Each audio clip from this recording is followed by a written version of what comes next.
When they're telling her all this stuff, they haven't told me anything. So they wheel me back into the room to do the x-ray. And I just kept asking the nurses, I said, are you guys gonna have to bust me open? Are you gonna have to bust me open?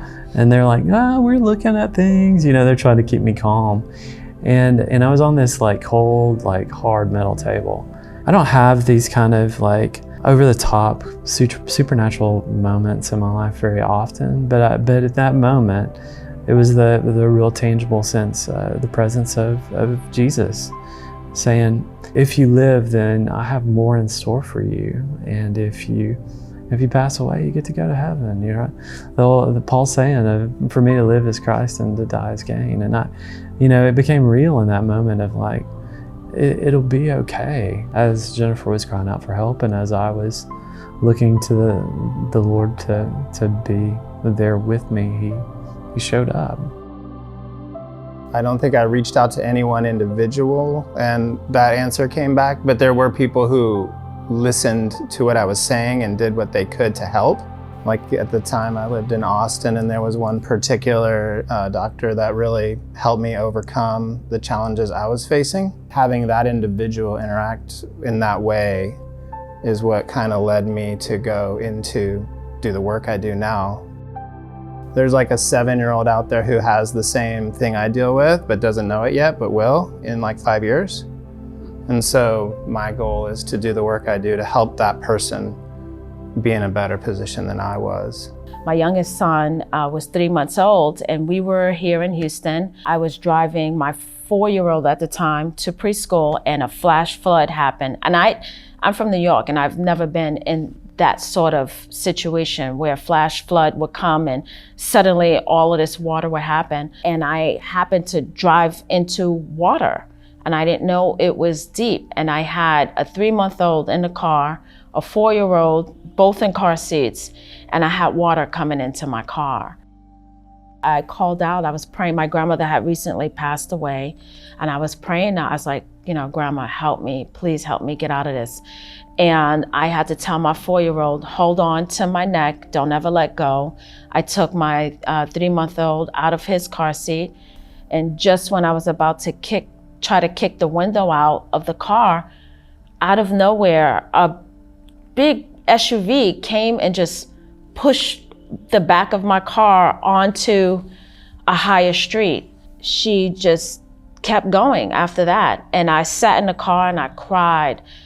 And then it was still raining really hard, and a woman on the street came out to the car, knocked on the window, and asked me if I was okay.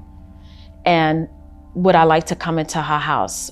And I brought my babies into her house. She was white, and I didn't think about it anyway, but it was just a human being helping another human being. And she didn't see me that way either. She just came out and helped me get my children out the car, took me into our house, fed us, and that stays with me because that was just a really specific cry out for help that I had in my life. So the help was almost immediate, and I would say overwhelming. So from a community perspective, whether it was people from work, friends from church, friends from our neighborhood who weren't impacted by the flood, friends from the Little League, there were points in times where, as we were kind of scrapping our house and taking care of things, we actually had so many people showing up. We had to find other neighbors that didn't have support that they could go and help. So it was just pretty overwhelming and incredibly emotional. It was the true kind of body of Christ, or the church coming together in a really beautiful way. Most nights I would cry thinking about like how amazing that support was, and then pass out from the exhaustion.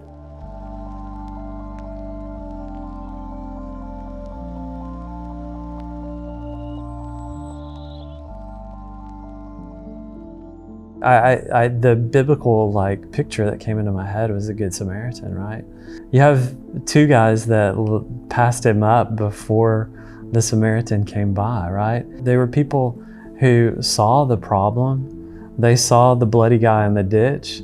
They saw that he had been robbed, that he needed medical care, that he was screaming out for help. And these two guys, both of them, the Levite and the priest, both of them figured out a way to either ignore or walk past and completely leave this man to bleed and die in his pain, right? The outcast, the one that no one thought had anything good or redeemable about him, that Jesus makes the hero of this story, right? And I think that too often we're too comfortable in our roles or in our lives. These two guys are like, I got to get to my job. I can't be unclean. I don't have time to do this, or I don't have time. And the only thing that he did differently than the other two was he listened and responded appropriately to someone who is lying in a ditch in pain. And if we are attuned to the people in our lives, the people around us, and even the news, the culture, if we're attuned to some of those things and are willing to educate ourselves and willing to invite uncomfortable conversations or uncomfortable moments into our lives, we can hear the pain of others that are laying in the ditch, right? The uncomfortable question, I guess, that Jesus leaves us with is, are you going to just continue to walk on your way and ignore it? Or are you going to stop down and do something about the pain that you encountered today? Start with your children. You know, we all have friends that look like us and friends that don't look like us. Does your children have a diverse group of friends? You know, that may be something that you want to sit down and reflect on. Maybe we should schedule, some play dates on the playground with this family. So you can, or let your child paint their own picture for how they feel about Black people. Not based on the media, not based on the negative things that we see in the media, should I say. Let them have their own experiences, because once you're able to build a trusting relationship, then they can speak up and say, hey, I'm not anti-racist. I love Black people because of X, Y, and Z. But oftentimes we get comfortable in our circles. You know, my white friends, they tell me, we don't have a lot of Black friends. You're it. You know, your family is it. Okay, well, let's get to know some other Black people. There's more, Carters and Rushes out there that are great families, that are great people that you have things in common with. Well, I think kind of comparing the current situation, and I say current, like what we're facing today, not that it's not something that's existed for way, way, way too long, around racial inequality in our country, it's a really clear contrast to what I experienced when I was crying out for help in the midst of a natural disaster like Harvey. The people that came to help me, it was clear, right? Everything was in tatters. Everybody had seen it on the news. I think, part of what I have realized over the past number of years is how much I didn't know and how much I didn't appreciate the true gaps that there were, inequality kind of in our communities and our society right now. So I think it's truly understanding the massive significance of an issue or a pain to really kind of run to help. A lot of us, or a lot of people just don't react because they just don't appreciate how, truly deep and horrible some of these issues are. One of the things that came up for me was during this time when these injustices are happening, right? George Floyd, this is not the first incident.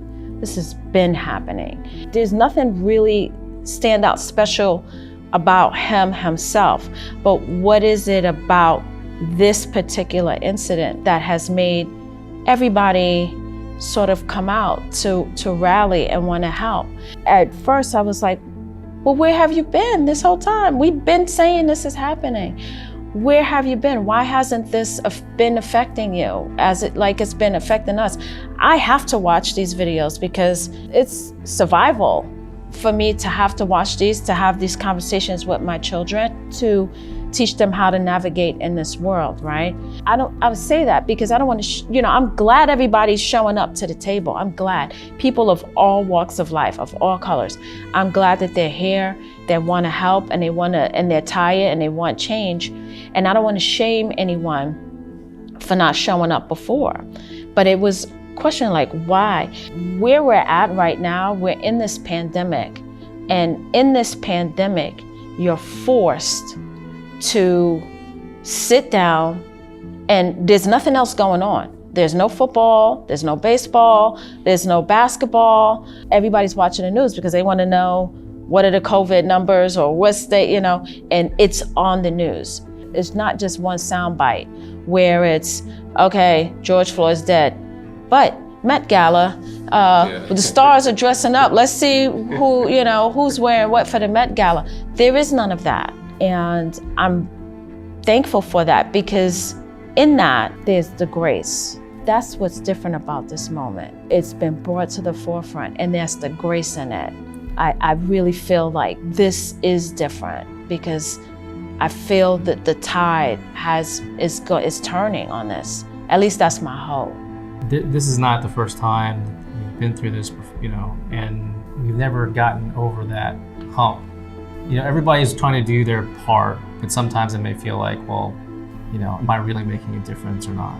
And the way I envision this whole movement, if you want to call it that, is like a hill. And we're all pushing this cart up this hill. And the more people that push it, the closer we get to that apex. But we're all kind of blindfolded. We don't really know how close we are to the top.